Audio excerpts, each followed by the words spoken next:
I came to the conclusion that every single aspect of this Western dominated media ecosystem is designed to trap me in a false reality. If I want to leave this matrix, if I want to leave this false reality, I have to let go of everything that comes with it.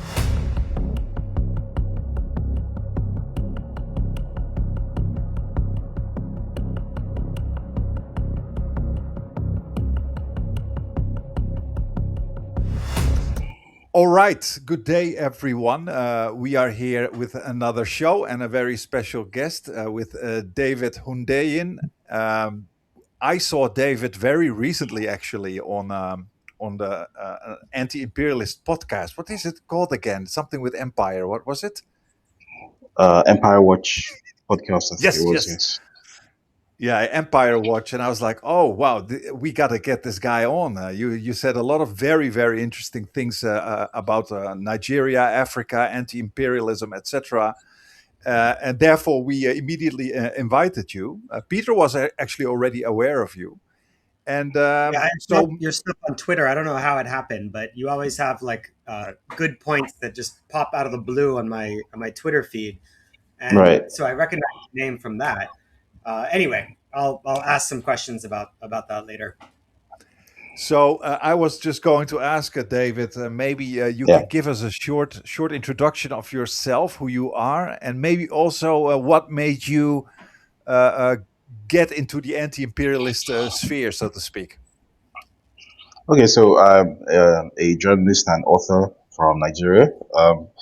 I started off as just a sort of conventional journalist in the West African space. What I was focused on at the time was anti-corruption, human rights, like the usual stuff. And what happened? Well, there's a very long story there, but if I'm giving you like a very boiled down, condensed version of it.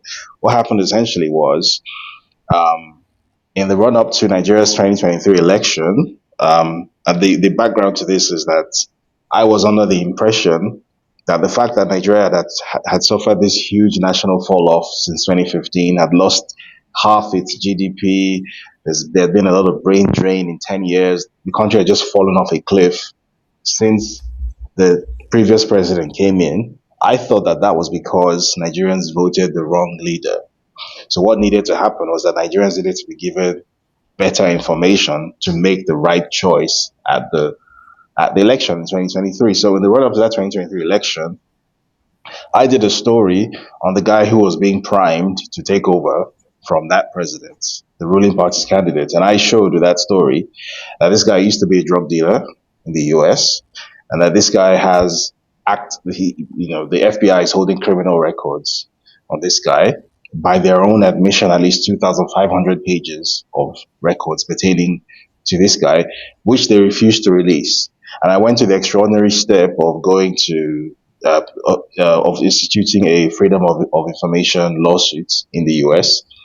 So myself and my partner, a guy called Aaron Greenspan, who runs a website called plainsight.org, we sued six US government agencies. So the FBI, the DEA, the IRS, the Central Intelligence Agency, the CIA, the DOJ, and the I forget what the last I think it was the US Attorney's Office. So we sued six different US government agencies to get their records on this guy.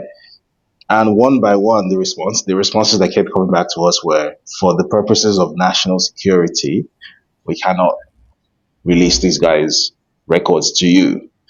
And I thought it was very odd. Why on earth would a Nigerian drug dealer's criminal records be important to the national security of a superpower? What on earth, like, how do those two things coincide in any way? And then the election held, and it was visible to the blind and audible to the deaf that the result that was announced was not the result that pertained to what actually happened at the ballots. This guy was declared the winner. And as soon as he was declared winner, the very first head of state on planet Earth to officially recognize him, to send him a congratulatory message, was the Prime Minister of the UK, Rishi Sunak. And it just so for someone coming from the field that I was coming from, where I up until that point, I thought of the notion of imperialism and neocolonialism And the things that I used to hear from the people that I used to look down on, so Marxists, Pan-Africanists, I absolutely had no time for any of that stuff. I thought all of that stuff is conspiracy theory. It's people who are looking for someone to blame for their problems, and it's people who don't want to take responsibility, who don't want to exercise their agency in the world. And I had exercised all the agency that I had, and this guy became president anyway. And then, despite my best efforts going through the court case, it became very evident that the US security establishment and the US government establishment was actively protecting this person. And I think when I had my final come to Jesus moment was a court filing that was submitted by the DEA, that's the Drug Enforcement Administration, and CIA, where the DEA said, basically, and this is in black and white, you can verify this. This is an official record. The DEA said that even though this person, that's Bola Tinubu, happens to be the president of Nigeria now, that the right of Nigerian citizens to know who he is or what he was up to doesn't extend to knowing what he was up to before he became president. In other words, he might be your president now, but whatever he was doing before he became your president is none of your business. That's for us to know, and you don't need to know that. You're not important enough. All 230 million of you. And the CIA went a step further. The CIA said that to divulge this information will be contrary to national security exemption, blah, blah, blah, blah, blah, which states that um, uh, disclosing the identity of someone who may be working for the agency will expose them to harm. Basically, what they were saying was that this guy belongs to us. This guy works for us. This guy's an asset, and we're not giving him up to you.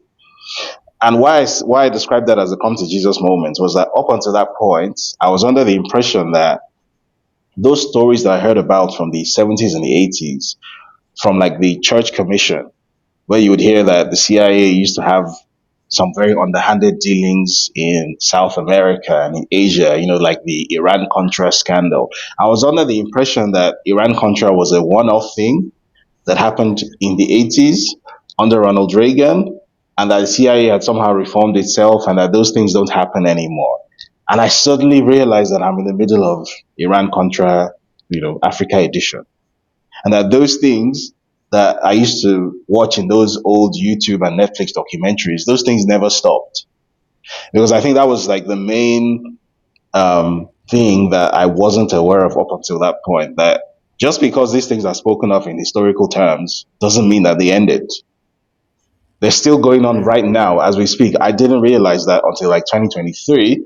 That was when I had this, and this realization was very over in the space of a very short space of time, like a few weeks, was when my entire frame of reality just completely shattered.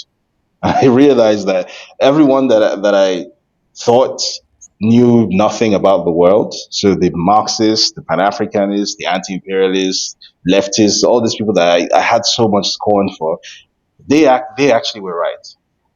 They were actually the ones who knew what was happening in the world, and I was operating under a completely false impression.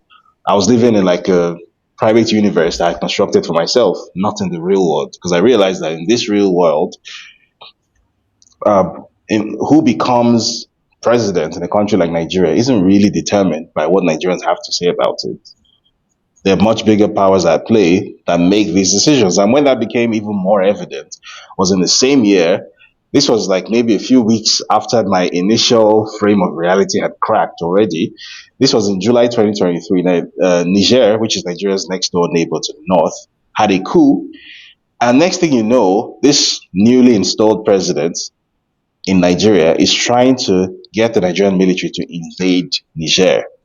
And I'm thinking, what?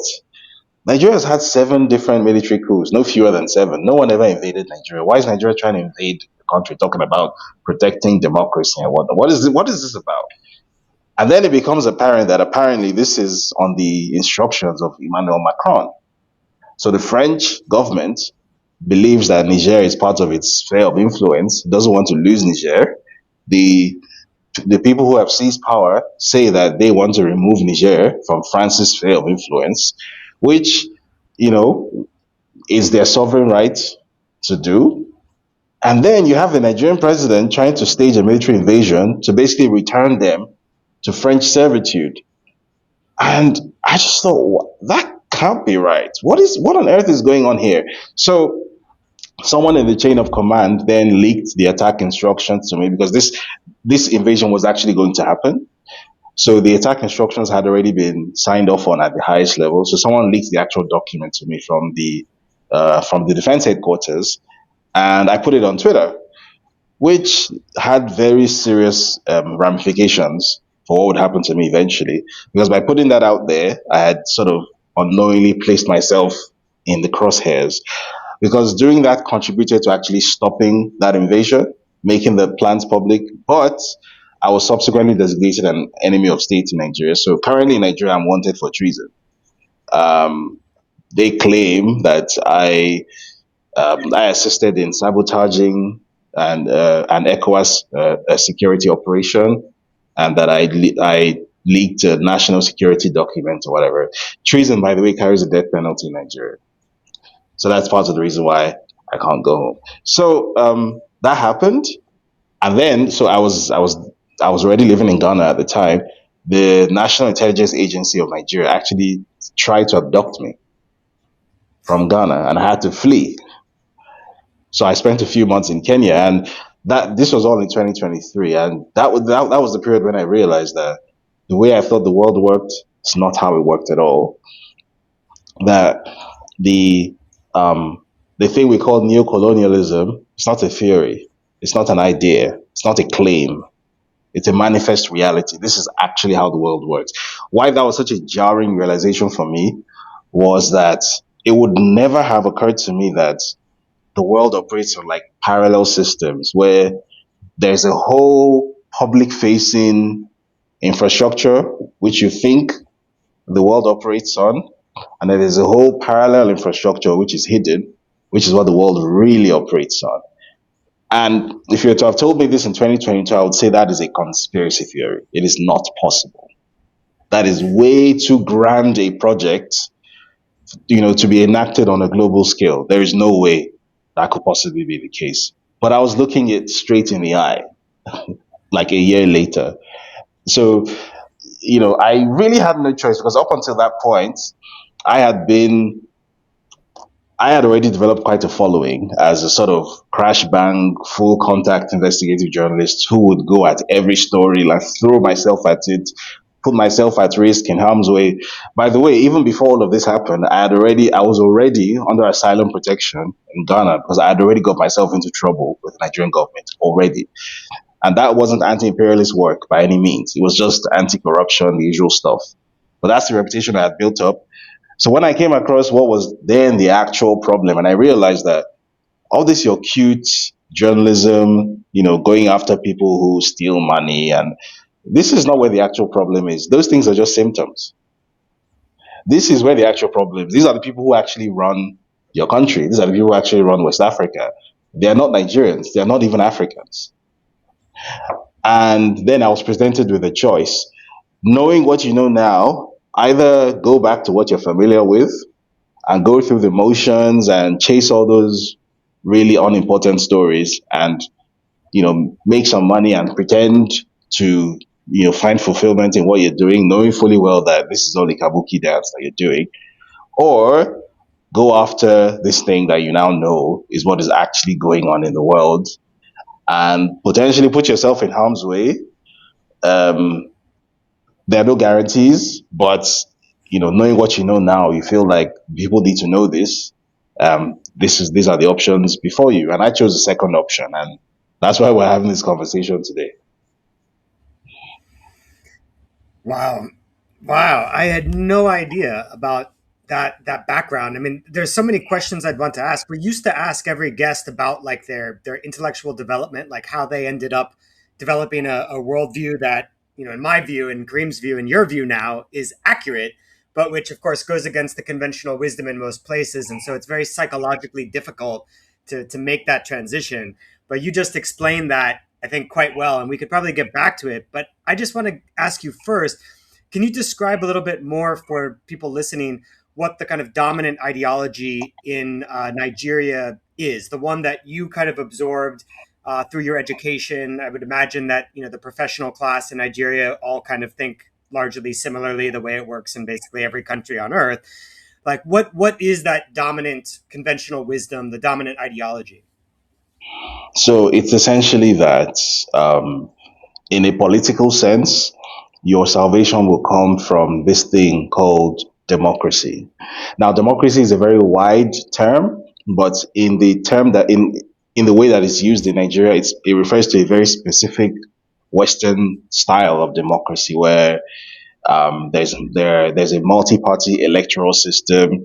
Everybody has the right to vote, supposedly one man, one vote, and the majority carries the day, right? That's the political idea that the gold standard for governance is democracy, and that all the problems that you have as a country will be solved by democracy. How exactly that is going to happen is never really specified, but democracy is what is going to do it. And then, in an economic sense, this is certainly what I was taught in school. In an economic sense, it's that um, capitalism is basically the word of God, and that anything outside of that is heresy. And I'm not being facetious about this, I'm not being funny about this. It is almost taught almost as an article of faith. So in my education, I had what you would consider to be a very expensive education by African standards, right? I went to the kinds of schools in Nigeria where the tuition fees weren't even paid in naira for the most part. They were paid in like USD or in British pounds because I had a British education in Nigeria. And throughout my what 6 plus 5, so throughout my 11 years of primary and secondary education in Nigeria, at no point was even the thought of an alternative economic system ever discussed. I studied economics at O level and A level. That's like, so I don't know what country you're from, but so O level and A level in the British system, it's like, um, just before you get into university, those are the two exams that you need to do. So the O level and then the A level. I studied economics at both O and A level, and I got A's in both O level economics and A level economics. So I thought I knew a whole lot about economics. But what you'll find out is that in that syllabus, all you are taught, in fact, the only time that the word communism is mentioned in that syllabus is to illustrate why capitalism rules. That basically communism was tried in so and so place, and these were the results of communism. There was mass hunger, millions of people died, there was starvation, famine, society fell apart, there was this, So essentially, you're not even taught that there was a good during the so-called Soviet Union era, there was a good 40 or 50 years where there were actually two competing schools of economic thought in the world, and that they were actually competing. You're not even taught that, right? Hmm. All you are taught is that communism was an experiment, a brief experiment, and a damaging, deadly experiment that collapsed in on itself. And the adults have taken over. The adults are now in the room once again, and that is capitalism. That's all you're taught. So you're not even the word Marxism wasn't even mentioned at all in that syllabus. So you go through an entire education and you study economics, and the economics you are taught doesn't mention Karl Marx at all. So you, if you understand economics in the world today to essentially be a tug of war between two competing schools of thought, you would think that you should at least know what these two schools of thought are, understand the two basic um, ideological underpinnings of both, and then you can make a decision as to which one you want to choose. You're not even given the opportunity to make that choice. You're only taught one thing. So you come out very, very, very highly schooled and indoctrinated in that one thing, and you know absolutely nothing about the other thing. And this had very, very far reaching implications because after I finished primary and secondary school, then I went to university. I went to university in the UK itself. I went to the University of Hull. And so I finished in 2011.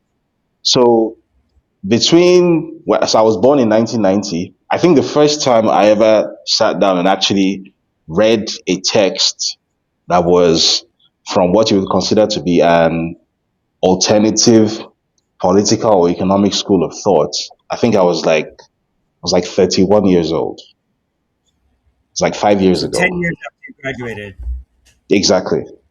So for the first 31 years of my life, I knew one thing.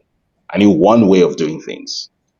So essentially, the idea I had was the reason why Nigeria is not going in the right direction is because there's not enough democracy, right? So Nigeria has been voting and holding elections since 1999, faithfully every 4 years, but things are not getting better. So that must mean that at some level, we're not implementing this democracy hard enough. If the economy is not getting better, it's because we're not being capitalist enough. We still have some subsidies. We need to remove them.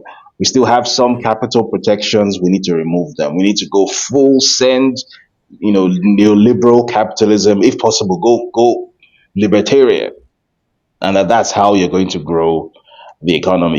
These are actually very widely held viewpoints in Nigeria, which you might find funny because you would look at Nigeria and you would see a classic example of an asset stripped neo-colonial state. But Nigerians living in Nigeria who are living that reality don't understand the reality that they're living. And I can say this with authority because I used to be one of said Nigerians who didn't understand my own reality. Right. So Mhm. I was one of the people who, if there's an election coming up and there's a candidate who's saying that in his manifesto that he's going to remove all subsidies, I'll be like, yeah, that's the guy. Capitalist. I used to be that person, and there were a lot of us who have, because again, it might not surprise you to know this, our educational system and our media, our information ecosystem in Nigeria is completely captured. Right. So the educational syllabus itself, um, supposedly it's an independent syllabus. Supposedly it's the West African, yada yada yada. In reality, it's basically dictated by the British and the French, and hasn't been updated since maybe the 1970s. So it's out of date, and it's basically colonial instruction. And that's even for those who are lucky enough to even go through that system. Because I didn't even go through that system. I went through a British system. Because even within, it's also viewed as like a status symbol to go to a British school in Nigeria. Yeah, or to go You know, to it's like a, funny. no, no, go ahead. The people who are in the other system who had the textbooks from the 70s probably Mhm. ended up getting a better economics education than you did because Absolutely, at least absolutely, absolutely, they Well, did. I must say that David. So I'm from the Netherlands, and Peter is from the United States. I think we all went to that through that process. To be very honest, if you see my society in Europe, I mean, most people also, or not most people, like people like myself, we all suddenly had that, you say, come to Jesus moment. I always say existential crisis, where you realize that things were very, very different. Now, I was already a bit lucky because I had a dad. My dad is from Algeria, so they had the whole French colonialism. I learned about that, and my Dutch granddad was a socialist, so I was already a bit more biased towards the left side of the spectrum. But I must say, we were also very successfully propagandized with the idea how good the Dutch Empire was. And it took me also at least almost 20 years, I think, to really realize what the hell was going on. And especially 9/11 was for me a wake up moment that I realized, whoa, wait a minute. The Netherlands jumped in. They all started to contribute. The Belgians, and I was like, what's going on here? And I started to slowly and deeply realize that we are having a very global imperialist system, mainly, of course, run by the United States, but supported by the West and many vassal states also in West Asia, the Gulf kingdoms, and of course in Africa and Latin America. And it was slowly that I realized, like, wait a minute, everything we've learned is just a bunch of nonsense. And then, Yeah. of course, I became hyper anti capitalist and anti neoliberal. So much of my academic work also revolves around critiquing capitalism and neoliberalism. And Peter and myself are now teaching in China, and that is a place where we can actually freely teach these kind of things. So one example is, for example, David, what you were just saying. What I often do with my students here in China is we are going through some of the foundational textbooks that you get in the West, and we are going to critique it and discuss how that is a form of psychological colonization of students. Yeah. So I'm totally not surprised that you had that too as a Nigerian. I mean, we had it as well. You know what I mean? Yeah, and we I guess the extra layer to that is because of the colonial history that we have, where already there's this psychological element to it where it's already assumed that if something is coming from a source that is associated with white faces, then it's somehow better. It's assumed to be superior. So that kind of adds that extra layer to it. So to be honest, most Nigerians who are alive today probably will never get to a point where they actually intellectually critique the assumptions they've been raised with.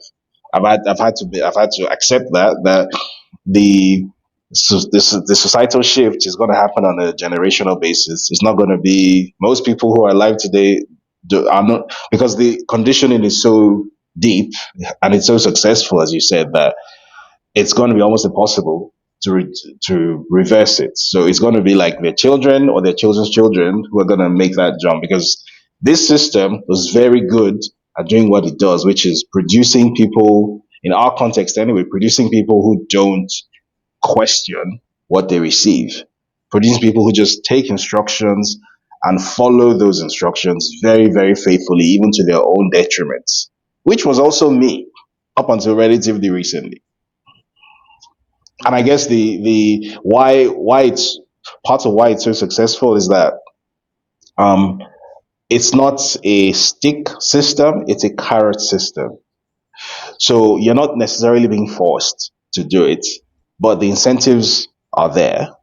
The people that are set up as symbols of success in front of you are people who seem to have jumped through these hoops and have followed this program and they've reached this success. So if you just do what they did, you're going to be like them.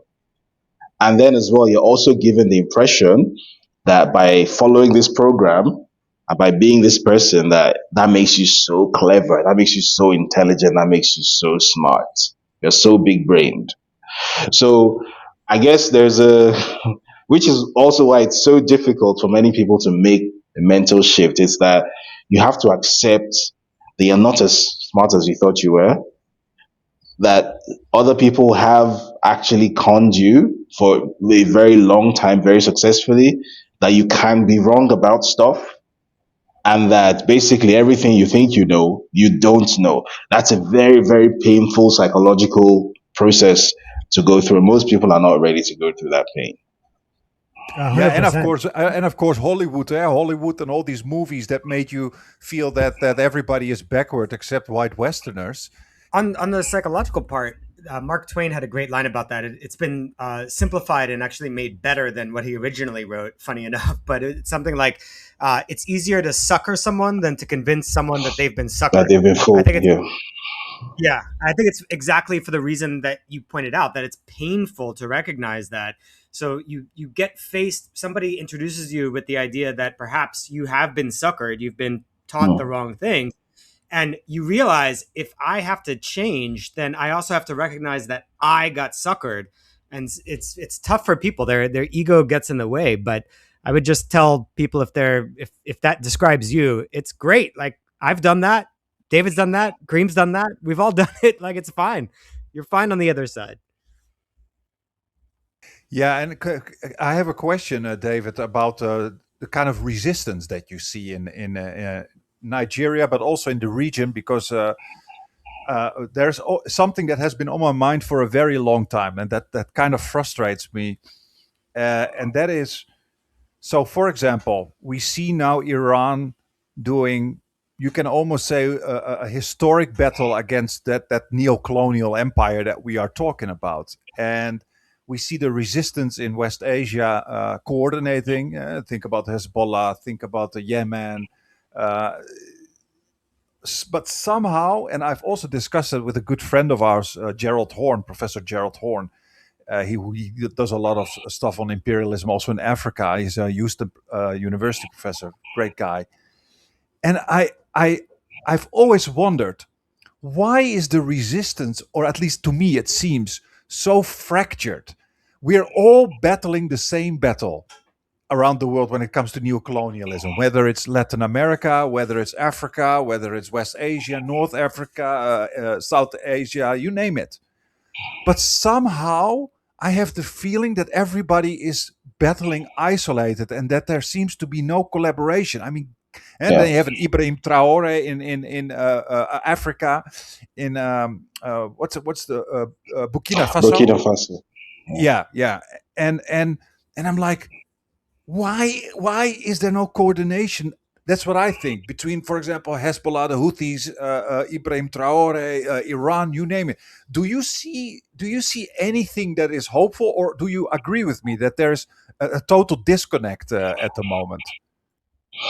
So I wouldn't say the disconnect is total. So I mean the example you just named of Ibrahim Traore and Iran. I don't know if you're aware of this. A few weeks ago, shortly before the latest war broke out, actually, Burkina Faso and Iran actually announced a technical partnership. So there is at least some awareness of the fact that. They do need to collaborate and that they do ultimately share the same enemies. There is that awareness. However, what this empire has been very, very successful at doing is, first of all, um, isolating people psychologically. So, a resistance group in Latin America doesn't see itself as fundamentally the same thing as an anti imperial entity in West Africa. And the West African entity also doesn't see itself as the same thing as that resistance group in Latin America. Everyone thinks in silos. That is a very direct result of imperial conditioning. So for up until maybe 15 years ago, if you were to have asked me, I would have had no idea that the experience that Native Americans had was basically the same experience that Native South Africans had or something, which would seem to be obvious to you right now. But up until relatively recently, it would just, you know something, theoretically, but emotionally, you've not made that connection yet. They've been very excellent at doing that. They have very many tools for doing that. In addition to that, however, I also think or know that what they've also been successful at doing is um, creating, how do I put it now? You're familiar with the concept of thought crime, where you kind of police yourself. Like, to even think something will be to generate a certain reaction within yourself. No one can hear your thoughts or see your thoughts, but the minute you think it, you get like this little electric shock. Like, no, I shouldn't be doing that. And they've done that with some of these labels that they fixed onto some of these groups. So the word terrorist has been very successfully attached onto entities like Hezbollah or Hamas. So if you were to tell let me not even say a Nigerian, because maybe our case is a bit far gone. Let me even say a Burkinabe, because they are sort of at a more advanced stage of their own anti-imperial struggle. If you were to tell a Burkinabe on the street in Ouagadougou that, do you realize that you and Hamas are literally involved in the exact same struggle? Even though they would struggle to some extent to make that link. They might not tell you, hell no, we do have nothing to do with Hamas. They might not tell you that, and they might recognize that, yes, ultimately we do share the same enemy, but they will be very eager to explain to you how, yes, but there are some differences, right? That's that conditioning where you always feel the need to explain or to distance yourself from something. That is something that has been done very successfully. I can say this with some confidence because, again, I use myself as a guinea pig. I used to be in that boat as well, where if you were to have asked me 10 years ago, that what's the difference between the African National Congress in South Africa and Hamas, I would have started talking for 1 hour, and I've given you 1,001 reasons why they are not the same thing, and everything I would have said would have basically amounted to they're exactly the same, but I just don't want to acknowledge it, right? Because really, the difference between Hamas and ANC is that the ANC won, Hamas hasn't won yet. That's the only difference. They're the exact same thing, right? But to even, if this interview goes live maybe on YouTube or something, if you check the comments under it, this exact thing I've just said, you're going to see people reacting with horror. How can you express support for Hamas? And I know this because these are the reactions that I get a lot of the time. There was a tweet that I put up a couple of 3 or 4 weeks back where someone was in my comments and said something about, oh, well, you might as well support Hamas then. And I responded and I said, do you have a problem with Hamas? Like, what exactly is your problem with Hamas? And that tweet went viral in Nigerian social media spaces. David Hundeyin expresses support for Hamas. And then you had a whole bunch of people saying, oh, I'm so disappointed in what he has become. He used to be such a brilliant journalist. How has he turned into a terror sympathizer? That's the level that most people are at, right? They will understand to a certain extent that if a foreign entity came to your land and murdered your family and took over the land and turned you into like an oppressed minority living in a ghetto, that of course it's your right and your duty to resist. So, but if you're then to say, so then what exactly is the problem with Hamas? Then the response that they'd reel off at you, it will sound like they're reading off a sheet given to a Fox News TV presenter. You would just hear these cliched terms. You would hear stuff like Islamic terrorists, Islamic terror, and all these sort of manufactured terms that came from an intelligence agency somewhere in the US. That's what you just hear reeled out at you. So I guess what I'm trying to say is ultimately the world's information, to a very large extent, is still controlled by the empire. And because the flow of information is still controlled by this empire, the way people think, even within decolonial spaces, to a very large extent, is still heavily influenced by empire, which is why, so in a personal, my one of my own personal decisions over the past 3 years has been to, as much as possible, to disconnect myself from any form of mainstream media whatsoever, because obviously, and Very good. that's in my case, that's easier said than done because I come from that mainstream media space, right? I used to work for Jeunesse Afrique. I don't know if you're familiar with that publication, but it's one of the primary colonial French publications in Africa. I used to work with them. I've worked with CNN. I've done some stuff with the Wall Street Journal and the Washington Post. I've been featured on a Netflix documentary. So I have a lot of overlap with that conventional space. So detaching myself also means losing personal relationships as well, which I've had to do because I came to the conclusion that every single aspect of this Western dominated media ecosystem is designed to trap me in a false reality. If I want to leave this matrix, if I want to leave this false reality, I have to let go of everything that comes with it. Right. So most people are probably never going to achieve that level of self-reflection because again, all this, in as much as we often talk about this struggle as a collective issue, which it obviously is, it's also a very personal issue because it requires a very high level of introspection and self-reflection, which many people are not capable of. So many people are just going to end up repeating what they've heard, and even within the anti-colonial spaces, there's still a lot of groupthink going on. So it is what it is, but we have to work with the hand that we're dealt. You mentioned that when you were in Nigeria, that neocolonialism was one of those bad Peter, can you ideas, can you can you do like it a little bit Marxism. closer? The microphone. It's Maybe literally it's me, right in but front of my face. Can oh, you not sorry. hear me? Yeah, yeah, I can sure, hear sure. you. Oh, okay, perfect. So I was wondering, you mentioned neocolonialism as one of those bad ideas alongside Marxism and dependency theory or whatever that people are taught to keep at arm's length, keep away from themselves as a bad idea.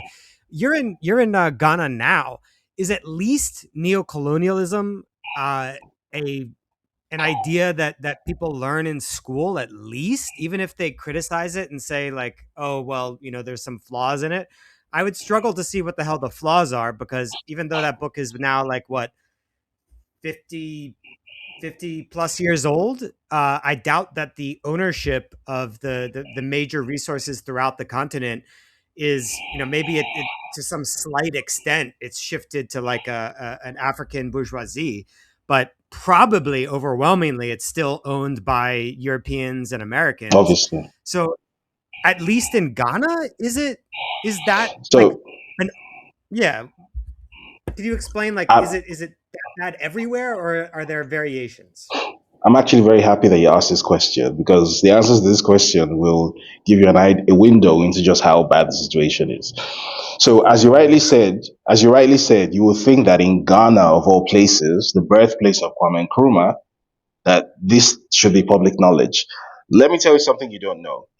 Not a single one of Kwame Nkrumah's books is on any educational syllabus in Ghana. Not one. His books are not required or optional reading. In fact, the book you mentioned, Neocolonialism, the last stage of imperialism, that book itself, if you're looking for it in Ghana, the best place to find it will be on the internet because you cannot find it in print. I live in Accra, the capital of Ghana. There is one bookshop I know in Accra where you maybe might be able to find it. Maybe. Right. So that suppression of information did not end. It did not end. It's still ongoing. So I'm saying this I mean, the current government is kind of like generally, I wouldn't describe them as leftists, but they're sort of center left. They're like generally aligned with Nkrumah to a certain extent. In fact, the current president, his dad, fun fact, his dad was the agriculture minister under Kwame Nkrumah. Um, so the current government doesn't have an ideological conflict with Nkrumah, but even under a sort of broadly left, you know, center left government, there is no appetite whatsoever for that particular history to be revisited, for these books to be placed at the front and center, because that book, as far as I'm concerned, should be required reading for any African child anywhere on the continent because it basically describes our ongoing reality. Not our reality in the 60s when it was written, but our ongoing reality. And the names of companies and things that I mentioned then in that book are still relevant today. So, but these things are not, they're intentionally suppressed. In fact, Kwame Nkrumah's political party, the Convention People's Party, the CPP, it still exists on paper in Ghana. It will surprise you to know it hasn't been in power since he was obviously taken out. It still exists on paper somewhere, but the first of all, the membership of the party itself, the people who still carry party cards or whatever, they're heavily surveilled by both local and international players. And then the leadership of the party is very, very well known to be compromised. So Mm. the lady it's a well-known fact. For example, the lady who currently is the party chairman or whatever, she received some funding by 1 or 2 degrees of separation from the U.S. embassy. So essentially, there's no chance of anyone from that political formation gaining political power in Ghana. That's just the unfortunate reality. So yeah, neocolonialism, even to Ghanaians, Ghanaians and Nigerians are remarkably similar in many respects. Even to Ghanaians, it seems like, oh yeah, it's a thing that they used to talk about in the 60s and 70s. So again, what also worsens this problem is that because Africa is so demographically young, I think the median age of Ghana is like 19 or something. So statistically, most people who are alive in Ghana today have never experienced, you know, directly experienced any of the events that we know of as like the historical triggers for these things. So, um, and because we've reached a point in global history now, which I think is a terrible thing. We've reached a point where history is happening, but you don't realize that it's happening because there are so many distractions and the world has reached this technological state where there might be a suicide bomb slamming into a building next door in Dubai, and you're in a cinema next door, and you might not even know. So we live in this sort of weird duality where 10,000 things are happening, but it always feels as if nothing is happening. So trying to explain to people that something is happening is very, very difficult.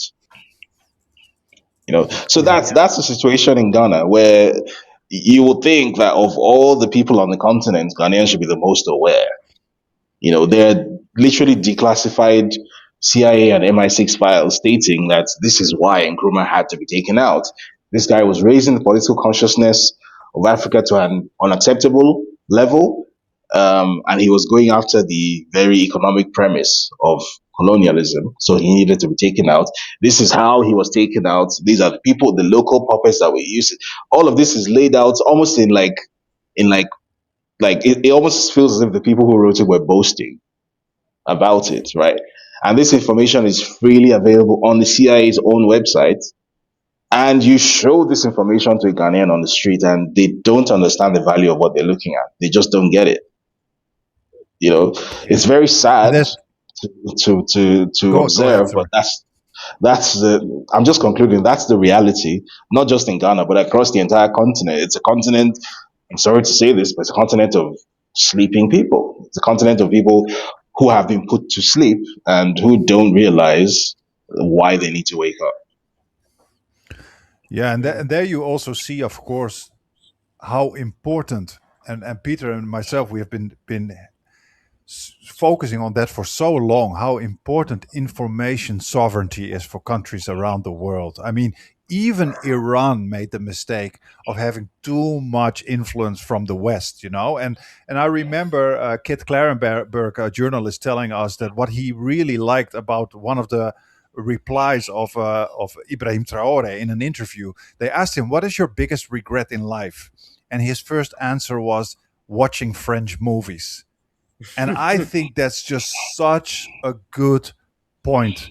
Like watching, same with Hollywood movies, same with Western social media, etc., etc. And when you told me that story about people becoming angry because you say like, oh, the resistance in West Asia is battling the same battle as over here, and people are saying like, oh, you compare it to terrorists and this and that.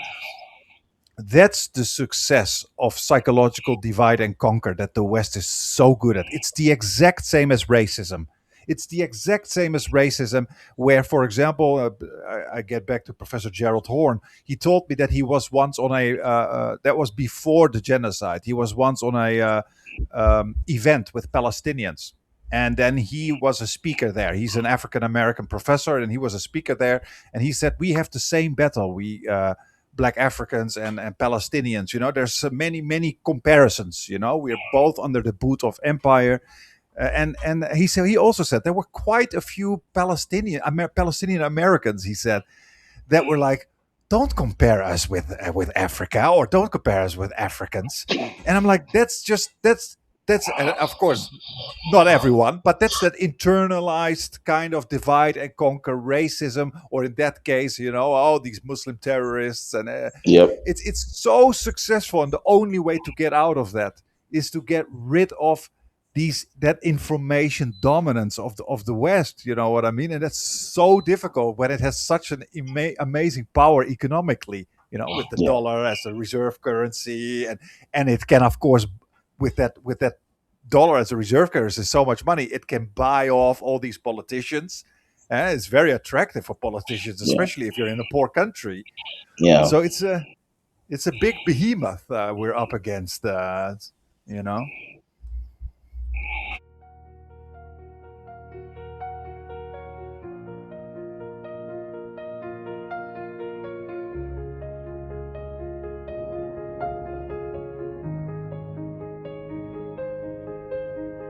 Static crackles, voices rise. Truth breaks through their velvet lies. A screen of fire, a shield of steel. Bedbeat medium makes you feel no borders, no change, no silence